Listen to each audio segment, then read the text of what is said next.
오늘은 매일 성경의 순서를 따라 예레미야서를 함께 보게 될 것인데요. 오늘 제목이 멍에를 꺾고 결박을 끄는 자라는 제목으로 하나님의 말씀을 증거할 거예요.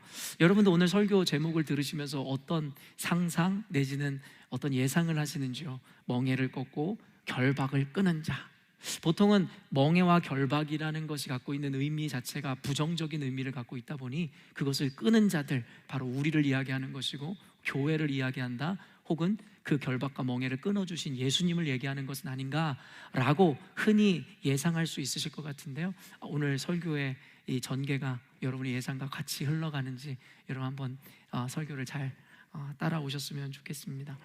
여러분, 예수님의 가르침이 늘 그러하였듯이 성경에는 참 많은 어떤 메타포르라고 하잖아요.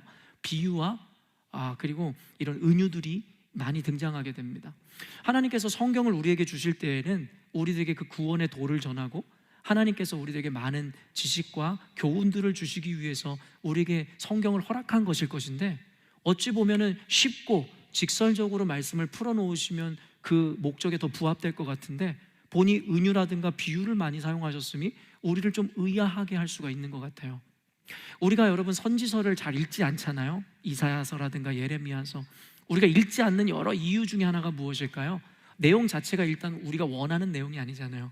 심판과 회개를 촉구하는 그 내용 자체가 우리의 마음에 그렇게 즐겁게 부합되지도 않을 뿐만 아니라 너무 길어요. 그렇죠? 그런데 또 한 가지 이유를 제가 살펴보니 무엇일까 살펴보니 이 예언서들에는 너무 많은 은유와 비유들이 사용되어 있어요. 그러다 보니까 안 그래도 고리타분한 내용들인데 알아듣기도 힘든 비유들과 은유들이 가득 채워져 있으니 쉽게 접하거나 읽고자 하는 손이 가는 책이 아닐 수밖에 없는 것이죠. 근데 아까도 이야기한 바와 같이 하나님은 성경을 통해 우리를 가르치시고 그 구원의 도를 전하고자 하심일 텐데, 왜 이런 비유와 은유를 써서 우리 성도들이 쉽게 성경을 해석할 수 없게 만들어 놓으셨는지 우리에게 반문 혹은 의아함을 자아낼 수밖에 없는 것이죠. 근데 급기야 신약시대에 와서도 예수님의 가르치심은 늘 비유가 아니면 가르치지 않으셨어요. 그래서 성경에선 대놓고 예수님은 비유가 아니면 그 말씀을 가르치지 않으시더라라고 기록해 놓으셨죠. 왜 예수님께서는 비유로 우리들에게 말씀하셨을까요? 마태복음 13장 13절에서 16절에는 그 의미와 의도를 분명하게 전하고 있는데 한번 들어보겠습니다. 그러므로 내가 그들에게 비유로 말하는 것은 그들이 보아도 보지 못하며 들어도 듣지 못하며 깨닫지 못함이니라. 이사야의 예언이 그들에게 이루어졌으니 일렀으되 너희가 듣기는 들어도 깨닫지 못할 것이요 보기는 보아도 알지 못하리라. 이 백성들의 마음이 완악하여져서 그 귀는 듣기에 둔하고 눈은 감았으니 이는 눈으로 보고 귀로 듣고 마음으로 깨달아 돌이켜 내게 고침을 받을까 두려워함이라 하였느니라. 그러나 너희 눈은 봄으로 너희 눈은 들음으로 복이 있도다. 아멘.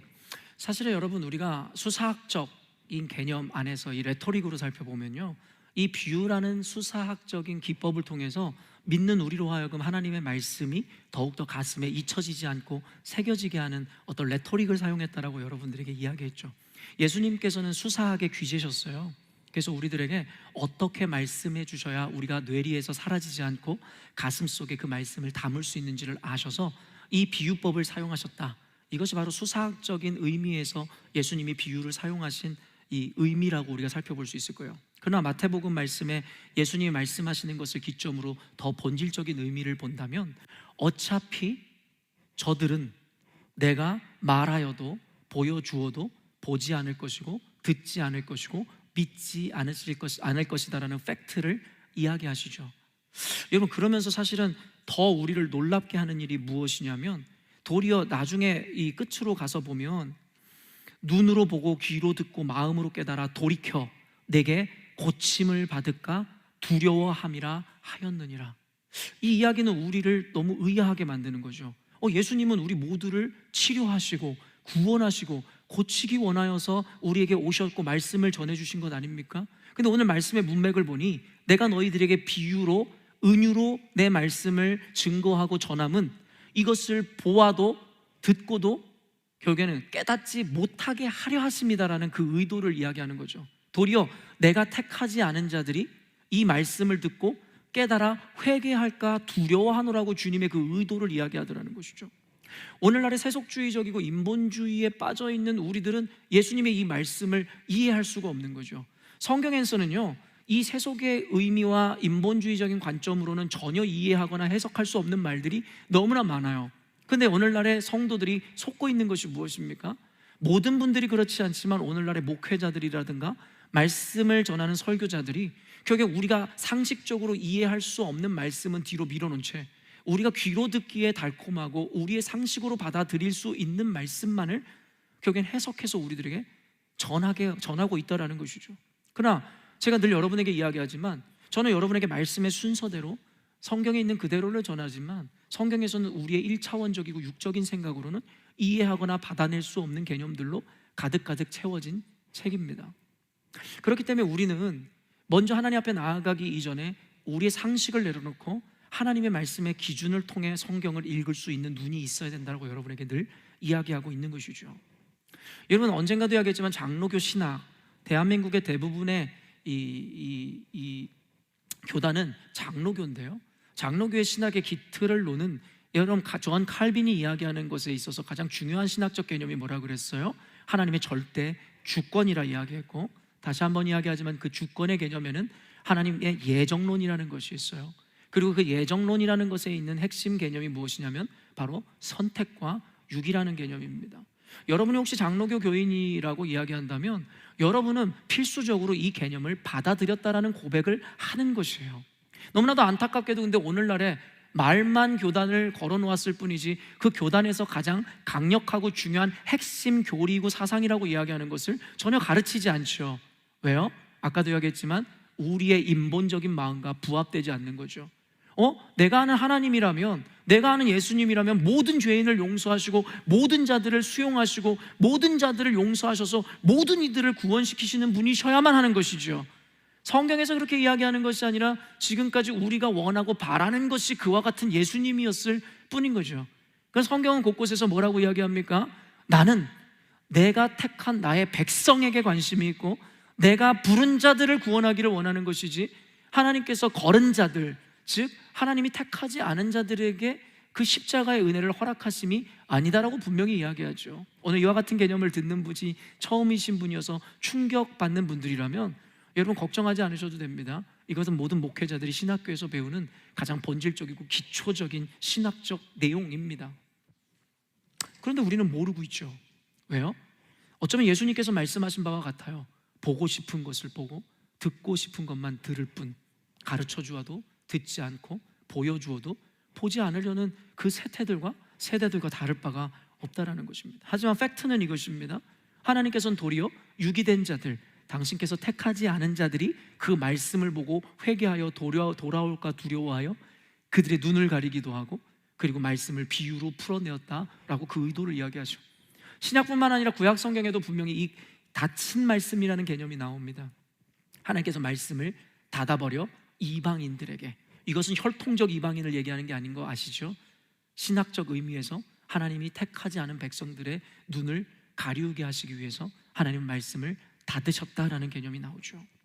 사랑하는 열린문교회 성도 여러분, 그럼에도 불구하고 성경이 이야기하는 바가 뭔지 아세요? 마지막에 그러나 너희 눈은 봄으로 너희 귀는 들음으로 복이 있도다. 사랑하는 열린문교회 성도 여러분, 오늘도 이 비유로 풀어내는 하나님의 말씀이 여러분에게 온전히 들려지고 보여짐으로 여러분 하나님의 택한 백성으로서 하나님이 주시고자 하는 참복을 받아 누리시는 저와 여러분 되시기를 주님의 이름으로 축원합니다. 아멘. 비유로 말씀하시면 중의적 의미를 갖고 있어요.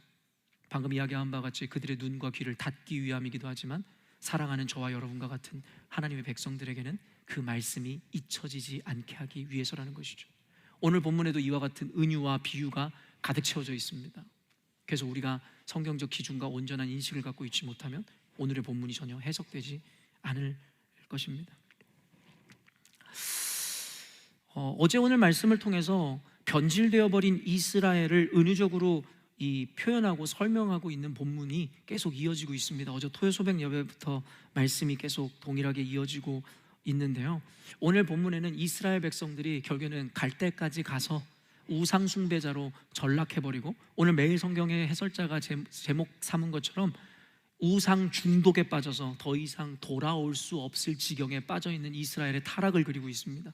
그리고 어제 말씀부터 오늘 말씀의 이 결론에 다다르기 이전에 이스라엘 백성이 원래 어떠한 자들이었는지부터 시작합니다. 그래서 오늘 설교를 들을 때 여러분들은 그 구간마다 지금 여러분은 어떤 스테이지에 머물고 있는지를 여러분 스스로를 한번 점검해 보셨으면 좋겠습니다. 가장 좋았던 순간부터 타락의 끝을 이루고 있는 유다 백성들의 그 과정과 이 하나의 그 글을 통해 나타나는 영적 원리를 오늘 본문이 그대로 나타내고 있기 때문입니다. 어제 말씀이었는데 예레미야서 2장 1절에서 2절 말씀 한번 읽어보도록 하겠습니다. 여호와의 말씀이 내게 임하니라. 이르시되 가서 예루살렘의 귀에 외칠지니라. 여호와께서 이와 같이 말씀하시기를 내가 너를 위하여 내 청년 때의 인애와 내 신혼 때의 사랑을 기억하노니 곧 씨 뿌리지 못하는 땅 그 광야에서 나를 따랐음이니라. 이와 같이 우상 중독에 빠져 있는 유다 백성들의 시작은 원래 우상 숭배자들이 아니었음을 분명히 밝히죠. 그들의 시작은 어떤 거였습니까? 그들은 하나님과 함께 신혼의 단꿈을 꾸는 자들이었다라고 이야기하죠. 그리고 그와 같이 신혼의 단꿈을 꾸고 하나님과 사랑을 나누던 그때 그들이 처해 있었던 상황과 환경이 어떻다라고 이야기하고 있어요? 곧 씨 뿌리지 못하는 땅 그 광야에서 나를 따랐음이니라.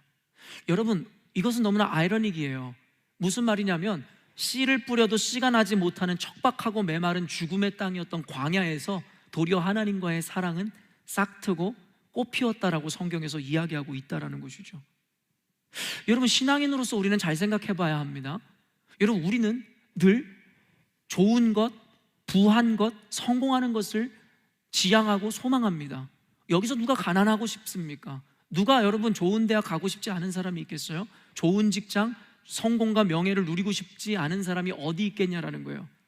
그런데 이상하게도 우리가 고백하는 참 주인이시고 유일한 소망이신 그 주님과 가장 행복한 순간을 누렸던 것은 그들의 바램과 소망이 이루어졌기 때문이고, 이루어진 상태에서가 아니라 우리 모두가 피하고 싶은 척박하고 메마른 광야에서 그 사랑이 시작됐다라는 거예요. 그리고 어제 말씀에서 그 이후의 문맥을 보면 그들이 어쩌다가 그 사랑을 잃어버렸다라고 성경에서 이야기하고 있어요. 그들이 바로 가나안 땅으로 입성한 이후에라야 그들이 하나님의 사랑을 잃어버렸노라고 이야기하고 있어요. 여러분, 가나안 땅이 어떤 땅인데요? Honey and milk, 여러분, 젖과 꿀이 흐르는 땅이라고 우리는 이야기하죠. 12 정탐꾼을 통해서 우리가 그 리포트를 보았잖아요. 그곳에서는 온갖 과실을 맺고, 여러분, 그곳에 있는 곳은 모두 풍요의 땅이었다라고 이야기합니다. 말 그대로 젖과 꿀이 흐르는 땅이었죠. 하나님의 promised land, 약속의 땅이었기도 하고요. 근데 이스라엘 백성들이 하나님의 인도하심을 따라 마침내 그 가나안 땅으로 입성했단 말이에요. 그럼 우리의 상식으로는 어떻게 해야 돼요? 할렐루야, 하나님을 찬양하고 하나님을 높이고 하나님의 이름을 찬송해야 되는 것이 여러분 당연한 이치일 것인데, 여러분 결과론적으로 어떻게 됩니까? 그들이 그 약속의 땅으로 들어간 이후에 그들은 하나님과의 첫사랑을 잃어버렸고 하나님과의 신혼의 단꿈에서 깨어져 버렸다라고 이야기하고 있죠. 이것이 바로 아이러닉이라는 것이에요. 우리는 끊임없이 소망하고 바라보지만 그것이 결국에는 우리의 삶을 하나님께로 멀어지게 하는 것이기에 가깝다라고 성경은 이야기하고 있다는 것이죠. 저는 우리 와이프랑 연애하고 결혼하기 전에 아내에게 여러 번 이와 같은 이야기를 했어요. 가난이 복이다. 그 말이 무엇이었냐면, 실제적으로 너무나 가난했지만, 전 어려서부터 너무나 가난했거든요. 그래서 가난이라는 게 너무 익숙해요. 가난이라는 게 사실은 그렇게 불편하지도 않아요. 왜냐면 인생 자체가 늘 가난했기 때문입니다.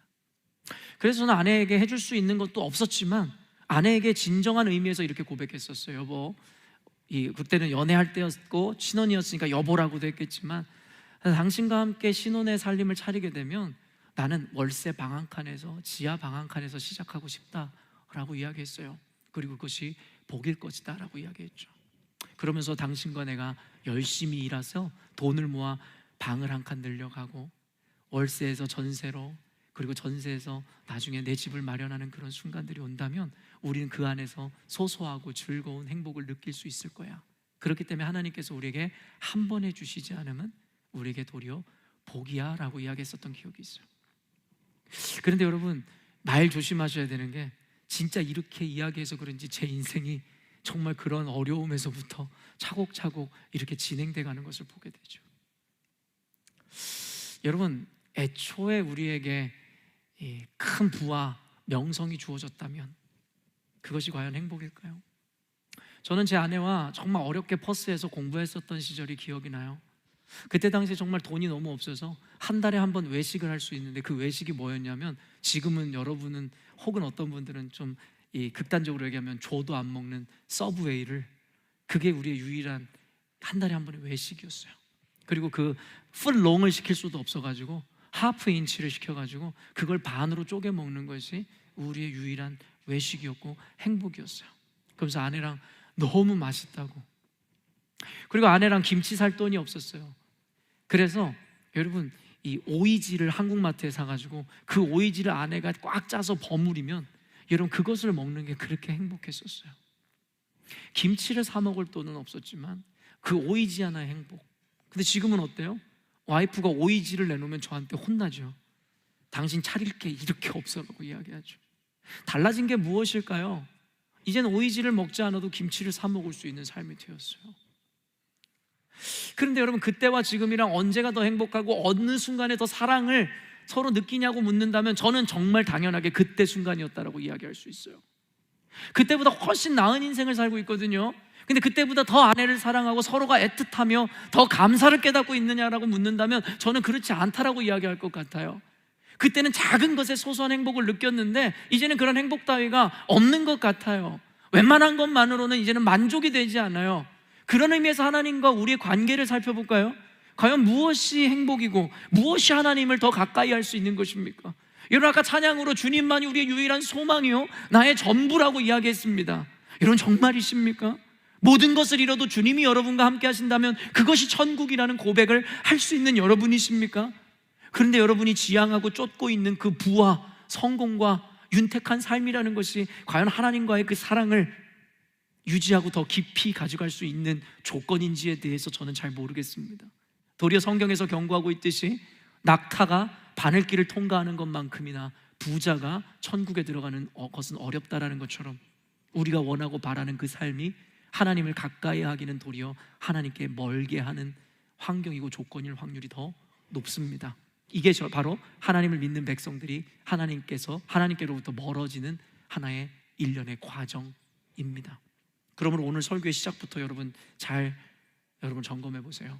과연 여러분이 쫓고 바라고 원하는 것이 여러분의 전부라고 고백하는 그 하나님과 더 가까이 할 수 있는 필요 조건이고 절대 조건인지에 대해서 말입니다. 하나님은 없는 가운데 척박하고 가난하고 광야와 같은 시절에 그들을 더욱더 가까이 했으며 그들 역시도 오직 주님을 바라보았죠. 우리가 하나님을 가장 가까이 했을 때가 언제냐라고 우리 찬양팀과 함께 물었었어요. 가장 힘들고 절망적인 순간에 나를 찾아오셨던 주님. 왜 그때 하나님을 체험했느냐라고 물으니 결국엔 하나님만이 소망이었기 때문이죠. 다른 길과 방법이 없었잖아요. 근데요, 우리가 의지할 만한 무언가가 생기는 순간 우리에게 여러분 나타나는 현상이 무엇인 줄 아십니까? 바로 그 가능성과 그 기대를 쫓고 붙잡기 시작하더라는 것이죠. 절체절명의 순간에 사면초가가 되어 어떠한 희망도 없었을 때는 오직 주님만을 바라봐서 주님과 신혼의 단꿈을 꾸었으나 이제는 조금의 기대와 가능성에 여러분 어떠한 상황만 열려도 우리는 하나님을 의지하지 않고 언제 대출된대? 언제 그거 통해서 이제 우리에게 뭐가 떨어진대? 이런 것만 생각하게 되죠. 신혼의 단꿈은 완전히 깨어져 버렸다라는 것입니다. 우리 인간의 한계는 분명합니다. 절망 중일 때 오히려 은혜가 나타납니다. 성경에서 이야기하는 바가 그렇습니다. 왜냐하면 오직 주님의 얼굴만을 구하기 때문입니다. 그러나 우리에게 작은 기회와 기대만 있어도 우리는 하나님의 얼굴 구하는 것을 멈추고 끊임없이 그 가능성과 기회만 엿보다가 오늘의 유다 백성과 같이 완전히 우상 숭배자로 전락하게 된다가 오늘 전개인 것입니다. 이것이 바로 인간이 타락하고 우상을 섬기게 되는 과정인 것입니다. 그리고 비로소 오늘 본문에는요, 그들은 우상을 섬기다 못해 이제 우상 중독이 되어버려 더 이상 돌아올 수 없는 강을 건너게 된다는 거죠. 여러분, 에릭티드 된다라는 거, 중독이 된다라는 게 어떤 의미인 줄 아시잖아요. 제가 오늘 영상을 통해서 또 우리 아버님 흉을 보게 돼서 너무나 죄송한데, 너무 감사하게도 우리 아버지는 스마트폰이 없으셔서 제 설교를 못 들으세요. 그래서 좀 흉을 보게 됐는데, 저희 아버지가 이번에 간암 수술을 하셨잖아요. 사실은 수술이 성공적으로 잘 이루어졌지만 그렇게 간단하거나 별것 아닌 것은 아니었어요. 간의 이 반쪽을 떼어내셨고, 너무나도 안타깝게도 나머지 간에도 여러분 암으로 발전할 가능성이 다분히 높은 씨앗이 있다라는 이야기를 들었고, 3년 안으로 재발할 확률이 55% 이상이라고 이야기했어요. 그때의 방법은 간 이식밖에 없는 것이고, 그 간 이식을 위해서는 결국엔 내 간을 띄워드릴 수밖에 없는 게 당연하죠. 당연하지 않겠습니까? 여러분은 아버지 간이 필요한데 안 떼어드리시겠어요? 그런데도 제 간을 떼고 싶지 않아요. 그래서 아버지에게 그렇게 당부했어요. 아빠, 의사 선생님 말씀 들어보니 당연히 간에 술이 절대적으로 안 되는 것은 알잖아. 아빠도 알아. 그래서 술을 끊었어. 아버지가 그렇게 얘기하더라고요. 근데 의사가 두 번째로 조심해야 되는 것에 대해서 이야기했어요. 그게 뭔지 아세요? 담배였어요. 근데 그때부터 우리 아버지 얼굴이 잿빛으로 변하는 거예요. 술은 끊을 수 있는데 담배는 못 끊겠는 거죠. 아버지에게 제 간의 반쪽을 내드리기가 아까워서가 아니라 제가 아빠에게 반협박적인 이야기를 했어요. 아빠, 난 아빠가 간이 필요하면 내 간을 주는 거 조금도 아까워하지 않을 것 같아. 아빠라도 나한테 그랬을 거잖아. 그런데 아빠가 최선을 다하지 않아서 만약에 그 암이 발생해서 간을 내 것을 띄워주게 된다면 나 아빠를 원망할 것 같아. 나 아직 살 날이 많은데 내 간을 띄워주는 거 나도 걱정되거든. 아빠가 최선을 다해줬으면 좋겠어. 간을 주기 싫어서가 아니라 아버지에게 담배를 끊게 하기 위해서 제가 극단의 처방을 내린 거였죠. 근데 아버지가 확답을 주지 않으셨어요. 그 말은 뭔지 아세요? 피시겠다는 거죠. 아니다 다를까 호주에 돌아와서 아버지에게 다시 안부 전화를 드렸고 엄마한테 몰래 물어봤더니 어쩌시고 계시겠어요? 담배를 줄이시겠다라는 의지와 함께 여전히도 피고 계셨죠. 중독은 무섭습니다. 하지 말아야 되는 것을 알면서도, 그 끝이 무엇인지 알면서도 끊어내지를 못해요. 우리의 이성을 마비시켜요. 그리고 신락 같은 희망을 붙들게 하죠. 담배 핀다고 꼭 암에 걸리는 것은 아니야 라는 말도 안 되는 헛된 희망 말입니다. 오늘 유다 백성들이 그와 같이 우상에 중독되니까 어떤 줄 아세요? 처음에는 자기를 기만하고 속이기 시작해요. 내가 하나님을 따르지 않았던 적이 없노라고. 말라기서에서 이야기하는 바와 똑같죠. 내가 언제 주님의 것을 도적질했습니까? 라고 하나님 앞에 당당히 이야기하는 자기 기만에 빠진 자들의 모습을 보이더니 나중에는 급기야 어떻게 되는 줄 아십니까? 예레미야가 말씀을 전할 때 당신의 말은 틀렸다. 나는 더 이상 여호와를 따르지 않을 것이고 나는 우상을 따를 것이다 라고 이젠 대놓고 이야기하는 우상 중독자들의 끝을 보여주게 되죠. 하나님의 말씀이 필요가 없는 것이죠. 들어도 들리지가 않는 것이죠. 이성은 마비되었고 자기 기만에 빠져서 하나님을 따르고 하나님의 말씀 듣기를 즐거워하지 않죠. 신혼의 단꿈이 깨졌을 뿐만 아니라 급기야 이제는 다른 남자와 간음을 하기에 이르는 상태가 되어버린 것이 유다 백성이고 바로 오늘날의 우상 중독에 빠져있는 그리스도인들의 모습인 거죠. 그러면서 착각에 빠져있죠. 20절 말씀 한번 읽어보도록 하겠습니다. 내가 옛적부터 내 멍에를 꺾고 내 결박을 끊으며 말하기를 나는 순종하지 아니하리라 하고 모든 높은 산 위에서와 모든 푸른 나무 아래에서 너는 몸을 굽혀 행음하도다. 우상 숭배하는 모습을 보여주고 있는 건데요, 오늘 제목이 이 구절에서 나왔어요. 내 멍에를 꺾고 내 결박을 끊으며 말하기를. 여러분, 보통 우리가 사전적인 의미에서 보아도 멍에와 결박이라는 건 부정적인 의미를 갖죠. 여러분, 멍에가 무엇이다라고 여러분들에게 가르쳤었죠? 멍에는 농경 사회에서 나타나는 어떤 모습인데요, 멍에라는 것을 이 가축들에게 씌워가지고 그들이 여러분 쟁기라든가 어떤 수레를 끌게 해서 땅을 기경하거나 농사를 짓는 데 사용하잖아요. 사람이 하기 힘드니까 소나 동물들에게 이 멍에를 씌워서 끌게 하는 거예요. 근데 언젠가도 이 마태복음 말씀 강의하면서 여러분들에게 그 당시에 이스라엘의 이 멍에의 형태에 대해서 이야기했지만 멍에가 어떻게 되어 있어요? 양쪽에 두 개가 존재한다고 얘기했고 결국엔 두 마리의 소에게 멍에를 씌워서 그것을 끌게 했다라는 거죠. 당연히 백지짠도 맞들면 낫다라는 말처럼 혼자 하는 것보다 둘이 하는 것이 효율적이고 지치지 않는 일이었을 테니까 말이에요. 그래서 예수님께서 저와 여러분에게 멍에를 매라 하심이 어떤 의미라고 이야기했어요? 예수님께서 저와 여러분과 함께 그 멍에를 메어주시겠다라는 의미라고 이야기했잖아요. 여러분, 멍에라는 것은 우리들에게는 부정적 의미예요. 그런데 성경에서는요, 이 레토릭, 아까도 얘기한 이 레토릭의 의미에서 결국에는 이 부정적 의미를 가진 단어에도 중의적 의미를 부여해서 그와 전혀 반대되어지는 의미를 우리들에게 전해주는 이 화법이나 이런 문법적 기술을 사용해요. 여러분, 그래서 일반적으로 예레미야서나 서신서에서도요, 이 멍에라는 단어들이 굉장히 많이 등장하는데 대부분은 우리가 아는 바와 같이 부정적으로 사용돼요. 그래서 그 멍에를 벗어 던지고 멍에를 끊고 결박을 끊어내라고 가르치죠. 근데 오늘 예레미야서라든가 이런 말씀의 부분을 보면 우리에게 부정적인 뉘앙스를 풍기고 있는 이 멍에가 도리어 우리들에게 전혀 극단적인 반대적인 의미로 다가오는 것을 보게 되는데요, 바로 오늘의 말씀이 그렇다라는 거예요.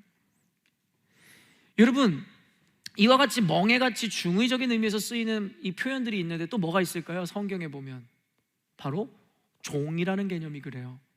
여러분, 누가 종이 되고 싶으세요? 누가 노예가 되고 싶으세요? 종의 멍에를 우리들에게 벗겨주었다고 그래서 성경에서 이야기하죠. 근데 하나님께서 이렇게 말씀하셨으면 좋으련만, 이제는 너희들은 더 이상 이 죄의 종이 아니라, 너희들은 이제 종의 신분이 아니라 이제 너희들은 자유자고 이제 너희들 멋대로 살아라 라고 하면 너무 좋을 텐데, 주님께서는 그러시면서 그들에게 이야기해요.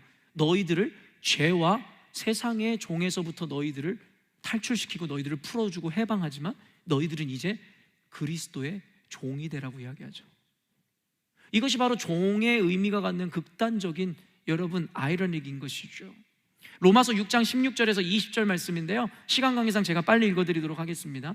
너희 자신을 종으로 내주어 누구에게 순종하든지 그 순종함을 받는 자의 종이 되는 줄을 너희가 알지 못하느냐? 혹은 죄의 종으로 사망에 이르고 혹은 순종의 종으로 의에 이르느니라. 하나님께 감사하리로다. 너희가 본래 죄의 종이더니 너희에게 전하여 준 바 교훈의 본을 마음으로 순종하여 죄로부터 해방되어 의에게 종이 되었느니라. 너희 육신이 연약함으로 내가 사람의 예대로 말하노니 전에 너희가 너희 지체를 부정과 불법에 내주어 불법에 이른 것 같이 이제는 너희 지체를 의에게 종으로 내어주어 거룩함에 이르라. 너희가 죄의 종이 되었을 때에는 의에 대하여 자유로웠느니라. 로마서 말씀 자체가 너무나 어렵지만 여러분에게 간단하게 해설해드리면 뭐예요? 이전에 우리는, 여러분, 죄의 노예였다라는 거예요. 죄의 종이었다라는 거예요. 세상의 노예였다라는 거예요. 그래서 그 구속과 속박에서 벗어나지 못하는 삶을 살았다라는 거예요. 그러나 예수 그리스도로 말미암아 이제는 너희들이 죄에서 자유하여짐으로 이제는 너희들이 의의 종이 되었노라고 이야기하는 것이죠. 즉 그리스도의 종이 되었다라고 이야기하고 있다라는 것입니다. 그러므로 너희들을 묶고 있는 죄의 구속과 결박을 풀고 이제는 너희들이 의의 종이 되게 하고 그리스도의 멍에를 매게 함으로 말미암아 너희들이 이제 자유의 아들이요 구원의 백성이 되었노라고 이야기하는 것이 성경의 맥락입니다. 그래서 우리들이 기도할 때마다 주님의 종입니다 라고 이야기하는 것이 그 이유입니다. 누구도 원치 않지만 그리스도의 종이 되고 의의 종이 된다는 것은 우리들에게 부정이 아니라 구원과 긍정을 이야기하는 것이다라는 것을 여러분은 아시는 것이죠. 그래서 여러분, 이 멍에라는 개념도 마찬가지라는 거예요. 오늘 20절 말씀을 보니까 뭐라고 이야기하는 거예요? 너희가 그 멍에를 꺾어버리고 그리고 뭐래요? 그 결박을 끊어냈다라고 이야기하는 거예요. 여기서 이야기하는 멍에와 여러분 결박이 무엇입니까? 바로 그리스도께서 지어주신 멍에이고 그리고 주님께서 묶으신 바로 그 구속과 속박이라는 거예요. 그런데 유다 백성들이 우상 숭배하기 전에 그들에게 나타났던 현상이 뭐예요? 그 멍에를 던져버리고 그 속박을 끊어내기를 원했다라는 거예요. 마태복음 11장 28절에서 30절이에요. 수고하고 무거운 짐진 자들아 다 내게로 오라. 내가 너희를 쉬게 하리라. 나는 마음이 온유하고 겸손하니 나의 멍에를 메고 내게 배우라. 그리하면 너희 마음이 쉼을 얻으리니 이는 내 멍에는 쉽고 내 짐은 가벼움이라 하시니라. 아까도 얘기했지만 멍에는 모두가 벗고 싶은 건데 주님께서는 멍에를 매라고 이야기하죠. 그러면서 말하는 것이 무엇이에요? 내 멍에는 쉽고 가볍다라는 거예요. 하나님, 멍에를 매는 것이 뭐가 쉽고 가벼워요? 제가 이 말씀을 강의할 때 여러분 예로 들었고 비유로 들었던 거 기억나는데 기억나세요? 울월스에서 제 아들과 함께 장을 보고 나오는 제 모습에 대해 비유했었는데요, 우리 아이가 어렸을 때 그러는 거예요. 아빠, 무거우니까 아빠 내가 같이 들어줄게. 그러면서 여러분 그 비닐봉다리에 다른 쪽 끝을 우리 아이가 잡죠. 그럼 어때요? 우리 아이가 뭐라고 얘기해요? 아빠 하나도 안 무거운데? 이런 아이가 무거워하지 않는 이유가 뭐였어요? 제가 다 들고 있으니까요. 그 아이는 다른 한쪽을 잡고 있을 뿐 그 무게는 오로지 아빠인 내가 쥐고 있으니까요. 예수님께서 우리에게 멍에를 매라 하시고 그 멍에가 쉽고 가볍다라고 이야기하는 것이 무슨 의미인 줄 아십니까?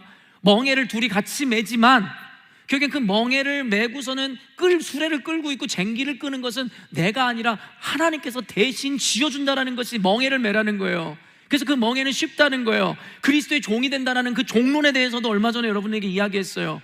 우리가 모시는 상관이, 우리가 모시고 있는 분이 하나님이라면 그 영광과 권위가 누구에게 주어져요? 그분을 섬기는 자들에게도 주어지는 거예요. 이런 강력한 강대국의 왕 앞에는 이웃의 왕조차도 그 왕의 신하들 앞에서도 조아리는 것을 우리는 영화를 보면서 알고 있었죠. 이유가 무엇이에요? 그 종이 섬기는 그 왕이 위대하기 때문입니다. 하나님께서 우리를 종 삼으심은 굴복하거나 남의 밑에 깔아놓은 개념이 아니라 우리를 하여금 세상을 이기고 승리하는 자들로 우리를 부르셨음을 의미하더라는 거예요. 예레미야 애가 3장 26절에서 28절입니다. 사람이 여호와의 구원을 바라고 잠잠히 기다림이 좋도다. 사람은 젊었을 때 멍에를 매는 것이 좋으니 혼자 앉아서 잠잠할 것은 주께서 그것을 그에게 메우셨음이라. 뭐라고 이야기하세요? 주님께서 너희에게 메우신 그 멍에를 매는 것이 좋다라고 이야기하고 있는 거예요. 이런 의미에서 말입니다. 그러나 지금 이스라엘 백성들은 어떻게 하는 거예요? 하나님이 씌워주신 그 멍에 내가 너와 함께 하겠노라는 그 상징들을 끊어내고 그리고 그것을 풀어버리더라는 것이죠. 이것이 무엇을 의미하는 줄 아세요? 나는 더 이상 당신과 무관한 자입니다 라고 이야기하는 것이죠. 하나님께서는 우리에게 그 멍에를 씌우시고 결박하심으로 말미암아 우리를 사명자로 부르셨어요. 그리고 우리는 주의 구속 안에 있는 그리스도의 종이 되게 하셨다고요. 그런데 우리가 그 멍에를 벗어던지고 종의 신분을 벌어버린다면 우리는 더 이상 그리스도와는 무관한 자라고 선언하는 것과 같다라는 것이죠. 사랑하는 성도 여러분, 하나님께서는 여러분에게 멍에를 씌우셨고 사명자로 부르셨어요. 그 안에서 여러분은 주일을 주님의 것으로 여기며 예배하고 돈을 벌 수 있는 수많은 가능성이 있지만 그 가능성을 포기한 채 주님의 앞에 나와 헌신하죠. 그리고 주님 앞에 예물도 드려요. 그리고 여러 가지 모양으로 순종하고 여러분 사명을 감당하죠. 그런다고 주어지는 혜택이 뭐가 있습니까? 도리어 하나님을 섬기면 도리어 우리에게 비아냥거림과 온갖 루머들과 여러 가지 고통들이 우리에게 찾아올 뿐인데요. 그럼에도 불구하고 우리가 그 일을 하는 이유가 무엇인지 아세요? 가치로우니까요. 근데 혹시 여러분의 삶 가운데 하나님을 예배하고 하나님께 예물을 드리고 하나님께 헌신하는 것이 이런 고통과 억압으로 받아들이는 분들이 계시다면 여러분, 오늘 여러분들은 굉장히 위험한 수준에 있다는 걸 아시면 돼요. 어떤 수준이요? 우상 중독에 빠질 위험 가운데 있는 자들이라고 생각하시면 돼요. 무슨 말인지 살펴보십시다. 이 20절 말씀이 좀 어려워서 쉬운 말 성경을 여러분에게 가지고 왔는데요, 제가 한번 읽어드릴게요. 돌이켜보면 너 이스라엘은 아주 오랜 옛적부터 내게 지어진 멍에를 부러뜨리고 너를 묶은 줄을 끊어버리면서 큰 소리로 외치기를 나는 주를 섬기지 않겠소 하였다. 그러고는 너는 높은 언덕이나 산꼭대기에 산당을 지어놓고 우상을 섬겼고 아름드리 푸르른 나무 밑에 몸을 눕히고 이방신들과 음란한 짓을 자행했다. 쉬운 성경에서 좀 쉽게 해석해서 풀어주는 게 뭐예요? 애초에 너희들은 나를 섬기기를 원하지 않겠다라고 선언했었다라고 이야기하는 거죠. 어쩔 수 없는 상황 가운데 주님의 종으로 그리스도인으로 교회 안에 머물렀으나 사실은 그러고 싶지 않았다라고 이야기하고요. 현대어 성경으로 풀어줄게요. 현대어 성경은 말씀을 해석하여 써놓은 것이 현대어 성경이라고 여러분 인식하시면 되는데, 현대어 성경에서 이렇게 이야기합니다. 주께서 유다 백성을 책망하셨다. 너는 옛날부터 나를 섬기려고 하지 않았다. 너는 내게 충성하며 섬기는 일을 고역으로 여기며 늘 부담스럽게 생각하였다. 나도 한번 자유롭게 살고 싶다고 외치면서 너는 우상을 섬기는 언덕마다 찾아다니며 푸른 나무 밑에 누워 창녀처럼 내 몸을 내어주었다. 여러분은 오랜 세월 동안 그리스도인이었고 교회를 다니셨어요. 그런데 하나님을 예배하는 것과 하나님 앞에 헌신하는 것과 섬기는 것을 기뻐하시고 즐거워하셨습니까? 아니면 여러분을 올가매고 있는 구속과 어쩔 수 없이 행해야 되는 의무로 여기며 할 수만 있다면 자유롭고 싶은데, 할 수만 있다면 주일날은 쉬고 싶은데, 할 수만 있다면 헌신 안 하고 그냥 도장만 찍고 교회에 들락날락 거리고 싶은데 라고 생각하시진 않으셨어요? 그게 우상 숭배자들에게 나타나는 초기 모습이다라고 성경에서 이야기하고 있죠. 애초에 하나님을 섬길 생각이 없었던 거예요. 이해관계가 맞아떨어져서 교회에 나와 앉아있을 뿐이죠.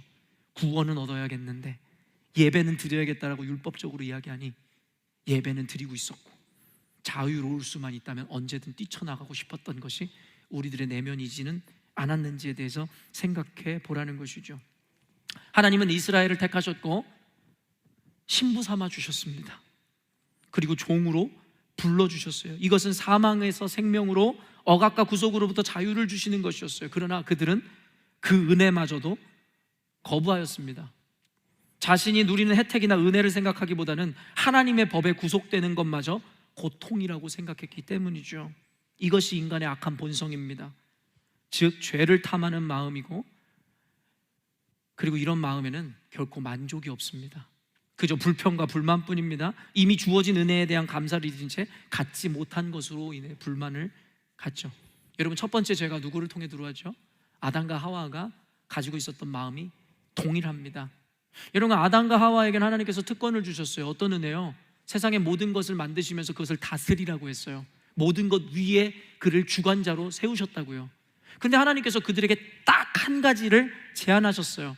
모든 것을 허락하셨지만 그저 딱 한 가지, 꼭 필요하지도 않은 선악을 알게 하는 선악과만은 따먹지 말라는 것이죠. 언젠가도 제가 이 말씀을 강해드렸지만 이 의미가 무엇이에요? 선악과가 중요한 게 아니에요. 하나님은 그들에게 질서를 세우고 싶으셨던 거예요. 모든 것을 주셨지만 내가 너에게 명령한 이것만큼은 지켜내야지 너희들이 나에게 속한 자고 나의 백성이다라는 그 질서, 그래서 금기를 주셨을 뿐이에요. 그런데 어떠죠? 아담과 하와는 모든 것을 허락받았으나 금기되어진 그 한 가지의 유혹을 이겨내지 못했죠.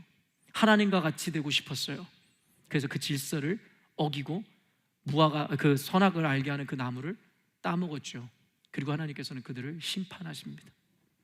우리는 하나님 앞에 이런 생각을 했던 적이 있었을 거예요. 그냥 선악과 그거 하나 따먹은 게 뭐가 그렇게 중하다고 이렇게 엄중하고 엄격한 잣대로 그들에게 심판하시느냐라고 묻는 사람이 있었을 수도 있겠죠. 단순히 과일, 실과를 하나 따먹어서요? 하나님이 그렇게 없는 분이신 줄 아십니까? 그들이 어긴 것은 선악과 하나를 따먹은 죄가 아니라 하나님의 질서를 어긴 것이고, 그 의미는 더 이상 주님의 종이 되기를 거부하는 것이고 주님께 속한 자가 되는 것을 거부한 죄였다라는 것입니다. 그들이 멍에를 꺾고 묶인 속박을 끊어냈다라는 것이 바로 이 의미입니다. 더 이상 하나님께 속하고 싶지 않습니다. 우리의 것을 탐하고 싶습니다. 21절 말씀 한번 읽어보겠습니다. 내가 너를 순전한 참종자 곧 귀한 포도나무로 심었거늘 내게 대하여 이방 포도나무의 악한 가지가 되면 어찌 됨이냐. 여러분, 이제는 막 신부, 막 이런 멍에, 이런 레토릭이 계속 막 등장하더니 이제는 갑자기 어떤 은유로 넘어가요? 포도나무 은유로 넘어가는 거. 그러니까 여러분이 성경을 읽겠습니까? 이걸 해석하고 싶겠습니까? 그래서 제가 있는 거잖아요. 여러분, 귀를 쫑긋 세우셔야 돼요. 다시 돌아오지 않아요, 이 본문에 대한 해석은. 내가 너를 순전한 참종자 곧 귀한 포도나무로 심었거늘, 이거는 애초부터의 인간의 부르심에 대한 이야기죠. 하나님은 우리를 친자녀 삼아 주셨고 친백성으로 우리를 원래 부르셨어요. 당신의 소유로 부르셨죠. 근데 어때요? 아담과 하와의 죄, 인간의 죄악으로 말미암아 우리는 그 포도나무의 참종자로 살아가기를 거부하고 이방 포도나무의 악한 가지가 되어버렸다라는 것이죠.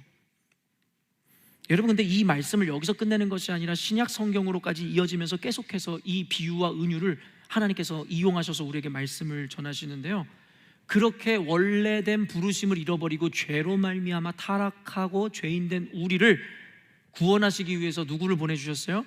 그리스도 예수를 보내주셨고, 그 은유와 비유를 그대로 받으셔서 우리를 접붙임해 주셨다라고 이야기해요. 다시 접붙임해 주셨다고요. 여러분, 접붙임이 뭔지 아세요? 제가 어렸을 때 학창시절에 보면 이 접붙임 같은 거 했었어요. 어떤 다른 종자의 가지를 잘라다가 다른 나무의 가지에 붙여놔도 신기하게 살아나는 거죠. 이게 바로 접붙임입니다. 로마서 11장 17절에서 18절 말씀인데요, 읽어봅시다. 또한 가지 얼마가 꺾이었는데 돌 감람나무인 내가 그들 중에 접붙임이 되어 참 감람나무 뿌리의 진액을 함께 받은 자가 되었은즉 그 가지들을 향하여 자랑하지 말라. 자랑할지라도 내가 뿌리를 보존하는 것이 아니요 뿌리가 너를 보존하는 것이니라. 여러분, 참 감람나무, 원래 돌 감람나무로 타락해버린 들 감람나무로 타락한 우리의 가지를 그리스도의 은혜로 말미암아 잘라 접붙임하여 참 감람나무로 다시 이식해 주어 이제는 참 감람나무의 진액을 먹으며 살 수 있는 은혜를 너희들에게 허락했다라는 것이 그리스도의 은혜인 것이에요. 원래는 하나님의 참 종자였고 참 포도나무였으며 참 감람나무였는데 인간의 죄악으로 말미암아 이방의 가지가 된 우리들에게 그리스도의 은혜로 말미암아 접붙임하여 다시 포도나무에 참 감람나무에 접붙임 시켜주셨다라고 이야기하고 있다는 것이죠. 이해가 되십니까? 여러분, 그러면서 여기에 참 감람나무를 어떤 것으로 치환해서 사용하면 되겠어요? 참 감람나무를 포도나무로 치환해서 우리는 사용할 수 있어요. 여기서 중요한 건 참 감람나무냐 포도나무냐가 아니니까요. 그래서 예수님께서 요한복음 15장 5절에 이렇게 말씀하세요. 읽어보죠. 나는 포도나무요 너희는 가지라. 그가 내 안에 내가 그 안에 거하면 사람이 열매를 많이 맺나니 나를 떠나서는 너희가 아무것도 할 수 없습니다. 여러분, 사랑하는 성도 여러분, 이 원리를 너무나 명확하게 이야기하잖아요. 우리가 어떻게 우상 중독에 빠지지 않고 주님의 백성으로서 하나님이 오시는 그날을 기다릴 수 있는 자들이 되느냐? 여러분, 붙어만 있으라는 거예요. 애초에 너희들에겐 소망이 없는데 붙어만 있으면 참 감람나무의 뿌리에서 나오는 진액과 포도나무 몸통에서 나오는 그 진액을 먹고 너희들이 살 수 있다. 이것이 은혜입니다. 그런데 여러분, 우리가 그 가지에서 떨어지기를 원하고 우리에게 씌워주신 멍에와 결박을 풀고자 하니 여러분, 주님의 은혜를 우리가 거절하는 자들이 되어버린 것이죠. 너희들은 그냥 붙어만 있으라고, 너희들이 할 건 아무것도 없다고, 너희들에겐 선한 것이 없다고 우리들의 존재를 가르쳐 주잖아요. 선한 것은 오직 주님에게로부터 나오니 너희들은 그냥 접붙임 받은 대로 붙어만 있어라. 근데 인간의 죄악이 무엇입니까? 접붙임 받은 상태에서 주시는 은혜에 대한 감격과 감사보다는 그렇지 않은 것을 탐하는 마음으로 멍에를 꺾고 속박을 끊어내며 붙었던 가지를 잘라 이방의 돌 감람나무와 이방의 포도나무에 붙어 살아가고 세상을 벗삼아 살아가는 우리들에 대하여 이야기하심이 아니라고 누가 이야기할 수 있습니까? 여러분은 다릅니까? 저는 다릅니까? 하나님의 은혜를 이미 얻어 그것은 이제 더 이상 가치롭지 않은 것으로 여기고 싸구려로 여김으로 말미암아 세상을 벗삼아 이방의 가지에 붙어 돌 감람나무의 가지가 되어 진짜 참종자 그리고 포도나무로서의 부르심을 거절하고 하나님의 참 감람나무 되기를 거절하며 그리스도의 종이 되기를 원치 아니하고 그리스도의 멍에를 벗어 던져버리는 것이 우리들의 모습이 아니냐라고 이야기하고 이제는 다른 레토릭으로 넘어가고 비유로 넘어가는데 뭐예요? 창녀의 모습과 같다라는 거죠. 그것이 바로 음란을 품고 있는 너희들의 모습이다라고 이야기합니다. 22절 읽어보겠습니다. 주 여호와의 말씀이니라. 내가 잿물로 스스로 씻으며 내가 많은 비누를 쓸지라도 내 죄악이 내 앞에 그대로 있으리니. 여러분, 씻을 수가 없다라는 거예요. 우상숭배만큼은 그리스도인들이 소소히 살아가며 죄인이기 때문에 넘어지거나 엎어지는 죄악 정도의 문제가 아니라 씻을 수 없는 죄라고 이야기하고 있는 거예요. 성령께서 한번 하나님의 은혜를 맛보고도 다시 죄악으로 돌아가는 자들은 예수 그리스도를 십자가에 2번 못 박음으로 회개할 수조차도 없다라고 말씀하는 바와 비슷한 거예요. 대놓고 우상을 쫓는 자들의 삶에 대해서 이제는 그들은 잿물로 비누로 세제로 씻어도 그 죄악을 씻을 수 없다라고 이야기합니다. 그러면서 이제 마지막으로 이어지는데요, 23절 24절 읽어보도록 하겠습니다.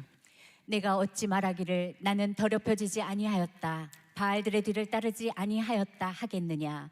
골짜기 속에 있는 내 길을 보라. 내 행한 바를 알 것이니라.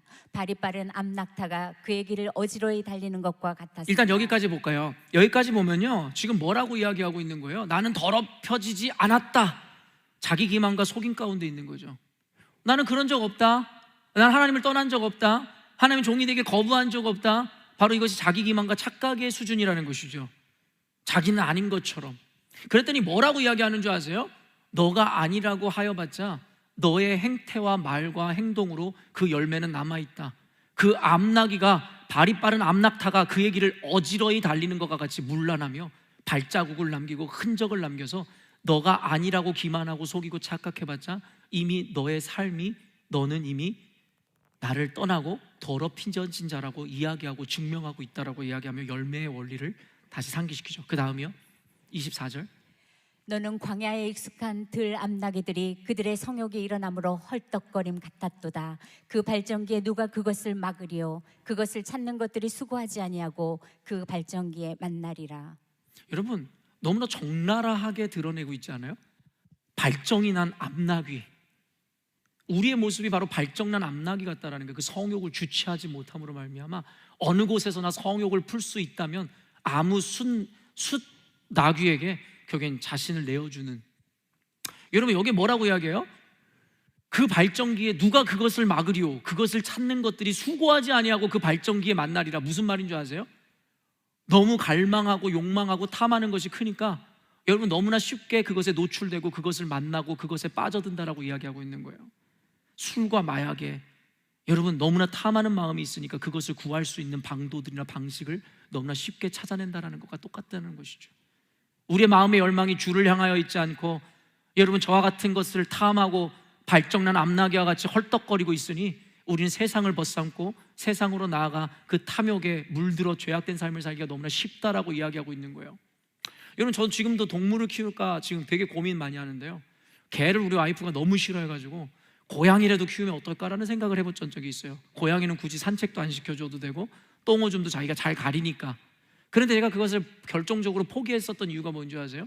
제가 인터넷으로 다 조사해 보니까 이 고양이가 발정이 나버리면 너무 고통에 몸부림을 치고 하루 종일 24시간 지저대고 울어댄다라는 거예요. 여러분 고양이가 너무 괴로워서 여러분 계속 울어대는 거죠. 왜 우는 줄 아세요? 수컷을 부르는 거예요. 그래서 요즘에 사람들 디섹스를 많이 하잖아요. 중성화 작업을 하면 좀 그러고 싶지 않았어요. 고양이들이 너무나 몸부림치고 괴로워한다는 거예요. 그리고 그 소리로 인해서 고통스러워한다는 거죠. 왜요? 성욕을 참지 못하는 거죠. 그 발정기, 그 욕망을 참지 못하는 거예요.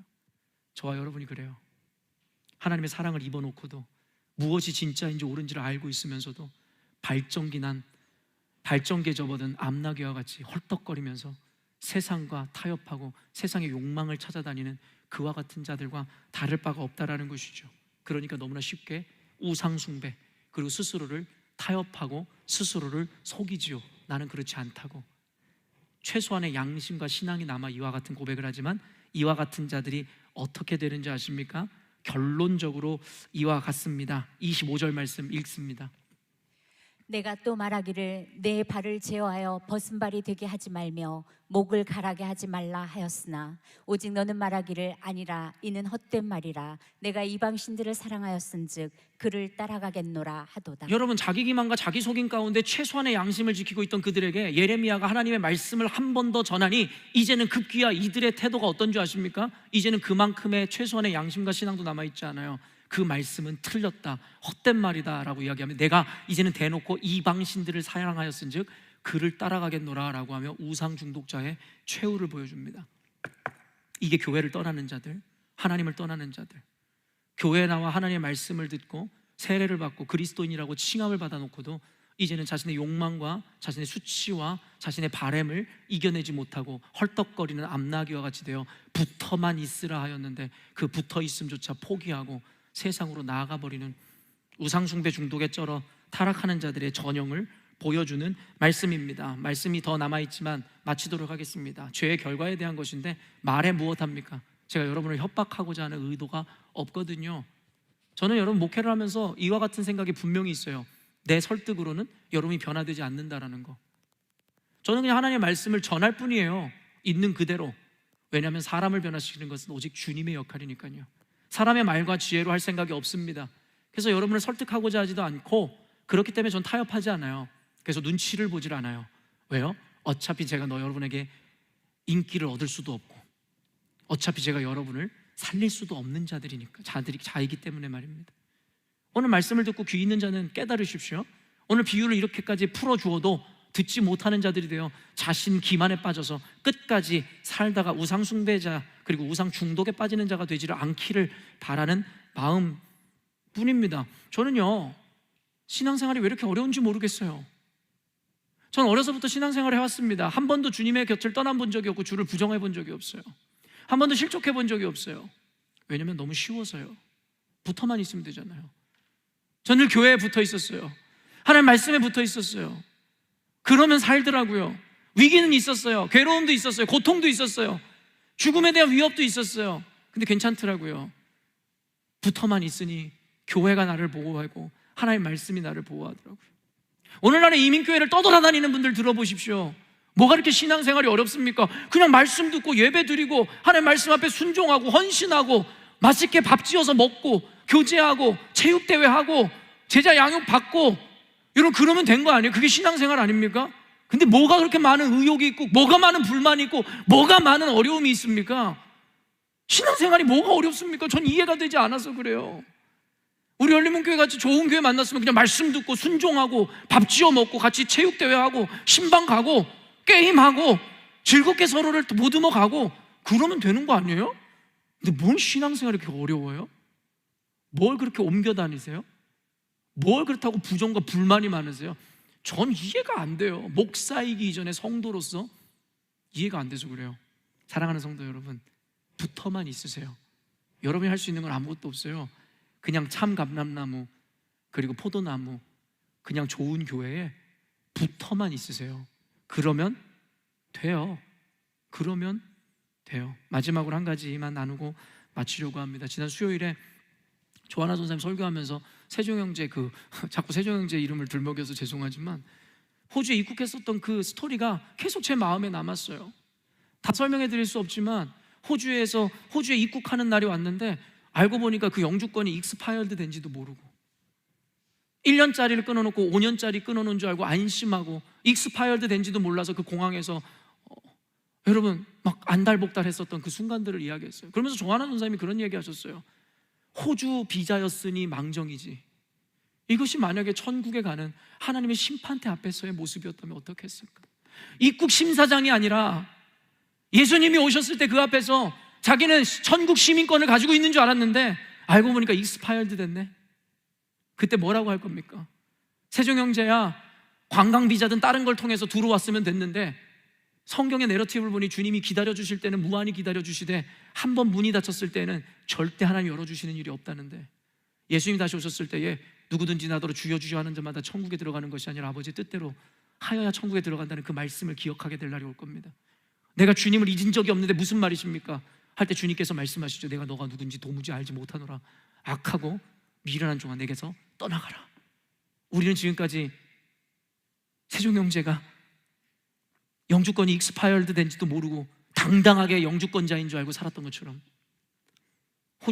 세상에 천국의 시민권은 이미 익스파이어드 됐는데 자기가 세례를 받았다고 교회 생활 열심히 좀 했다고 아직까지도 천국 시민인 줄 알고 착각하다가 나중에 주님 만났을 때 그 앞에서 망신당하며 쫓겨나는 일이 일어나지 않으리라는 보장이 어디 있겠습니까? 사랑하는 성도 여러분, 여러분 협박함도 아니고 여러분을 회유하고자 함도 아닙니다. 그저 주님 말씀 앞에 누가 택함 받고 누가 유기된 자인지 알지 못하기에 저는 불특정 다수를 위해서 하나님의 말씀을 전할 뿐입니다. 사랑하는 성도 여러분, 여러분은 눈과 귀가 있고 들을 귀 있는 자가 되어 오늘 하나님의 말씀을 온전히 들으심으로 말미암아 여러분이 서 있는 자리에서 속히 돌아와 주님께로 나아가시기를 바랍니다. 여러분 목에 감겨져 있는 멍에와 속박이 여러분을 살리는 최소한의 것임을 잊지 않으므로 그리스도에게 떠나지 마시고 교회에 붙어 계시는 여러분 되시기를 주님의 이름으로 축원합니다. 아멘. 기도하겠습니다.